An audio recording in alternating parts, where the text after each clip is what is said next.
Vendredi 3 mai 2024, la foi malgré tout. Nous sommes reconnaissants envers Dieu de nous permettre de partager des moments aussi précieux avec vous sur votre chaîne L'Aventure dans la Parole. Notre communauté s'agrandit et c'est grâce à vous. Soyez vous aussi actifs avec nous pour répandre le message en likant, en partageant le lien. Nous vous invitons à vous abonner pour recevoir les notifications chaque jour. Et pour un confort d'écoute en continu, nous vous proposons la playlist de chaque semaine. Le texte à mémoriser que nous vous invitons à dire une dernière fois avec nous cette semaine se trouve au psaume 119, verset 11. « Je serre ta parole dans mon cœur afin de ne pas pécher contre toi. » Une foi inébranlable dans les Écritures comme seule révélation du caractère de l'amour de Dieu pour nous. Cela montre-t-il notre prise de position pour Dieu? Cela signifie-t-il aussi manifester une foi inébranlable en la grâce de Dieu comme seule source de voie et du salut?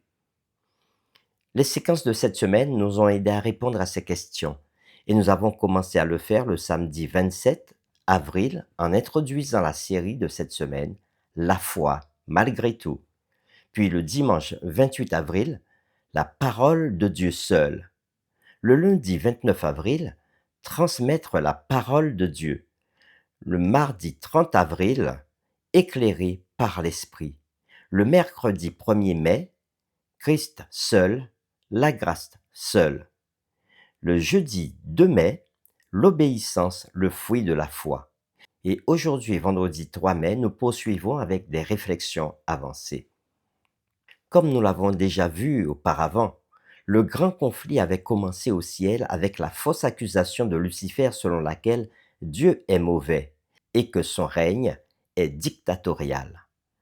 Par la suite, le grand conflit s'est déplacé sur la terre lorsque Lucifer trompa nos premiers parents en leur faisant croire qu'ils étaient ou pouvaient devenir des dieux.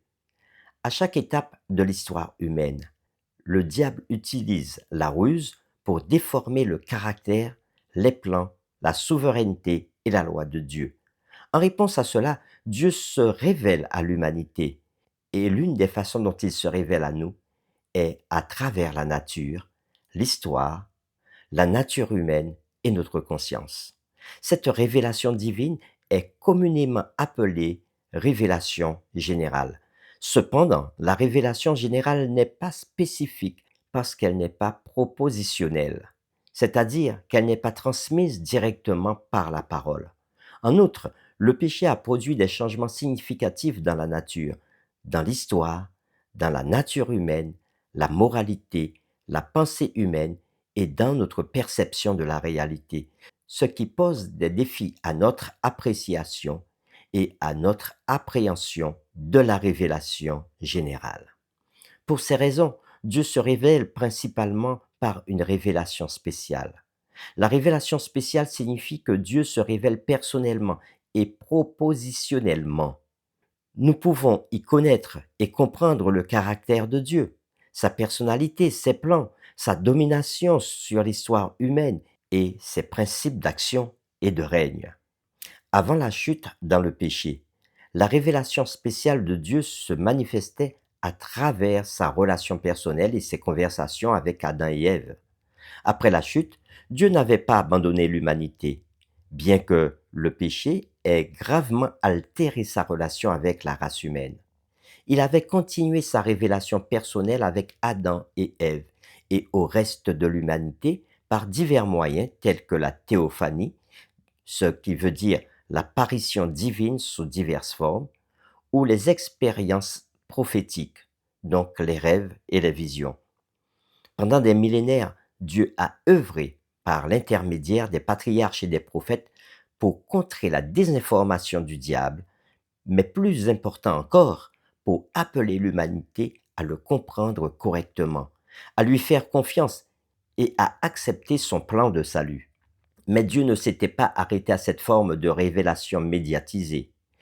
Dieu, le Fils, la deuxième personne de la divinité trinitaire, devint un être humain afin que Dieu puisse être avec nous en personne et nous manifester personnellement son amour. Pour nous sauver, Dieu a pris sur lui la culpabilité de notre péché, devenant péché pour nous, afin que nous puissions devenir justice de Dieu en lui, comme nous dit Paul dans 2 Corinthiens chapitre 5 verset 21. Jésus-Christ, le Dieu incarné, fut le point culminant de la révélation spéciale et personnelle de Dieu à l'humanité, et même à l'univers entier.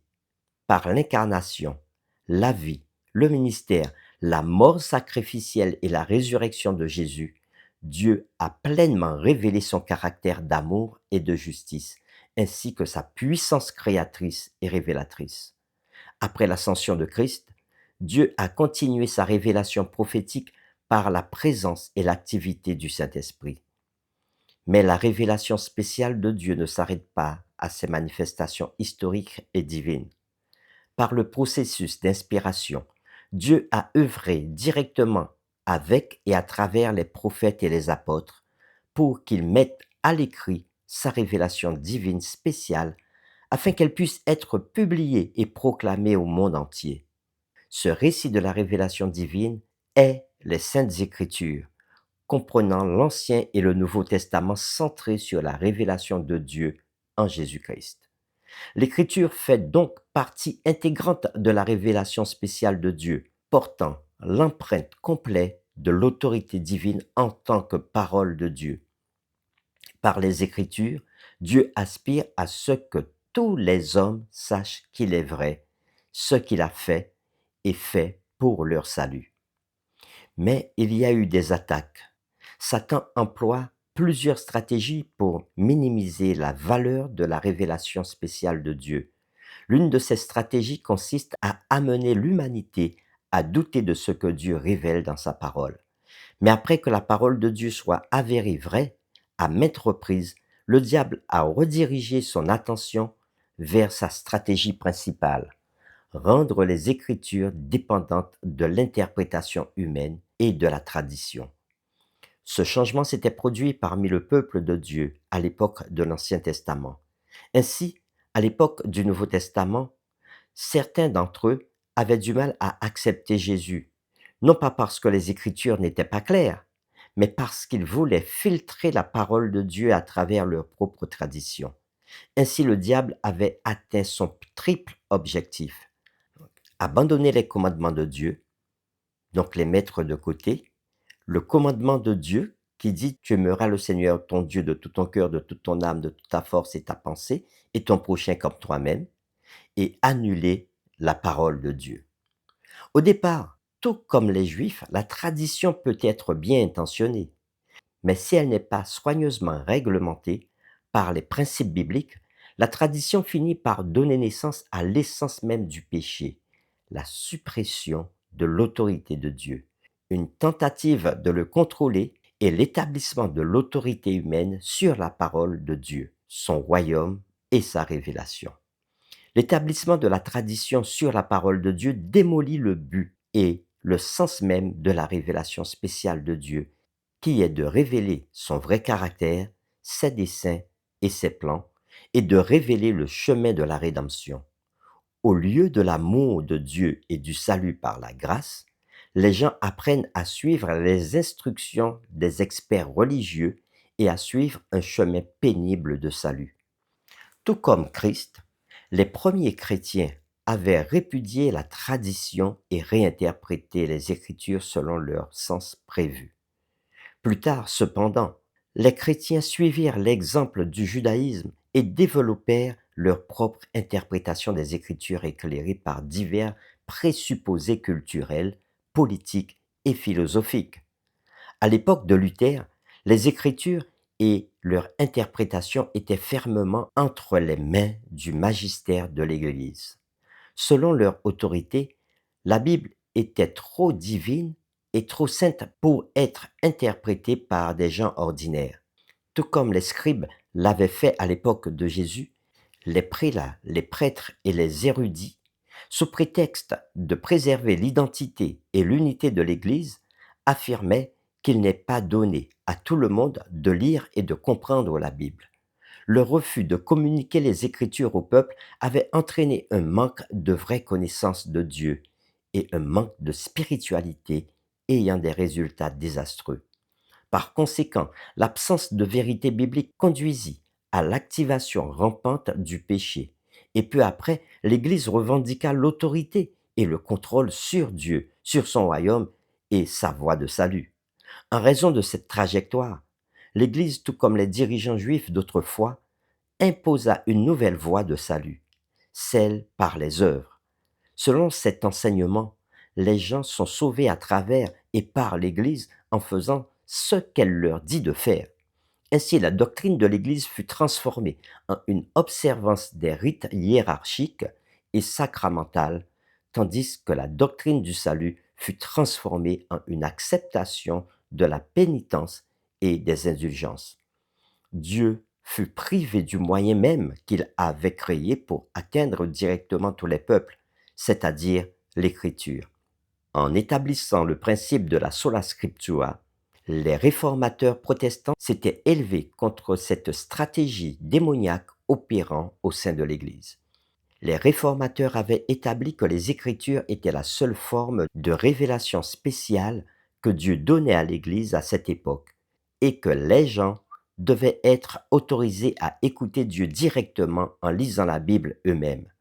La sola scriptura ne signifie pas que les réformateurs protestants avaient exclu toute autre forme de connaissance, telle que la raison, les arts ou l'expérience. Ce que les réformateurs voulaient dire par la sola scriptura, c'est que l'écriture est la révélation autoritaire de Dieu qui façonne notre vision du monde, nous disant qui il est, ce qu'il a fait, qui nous sommes et ce qui nous est arrivé à la chute.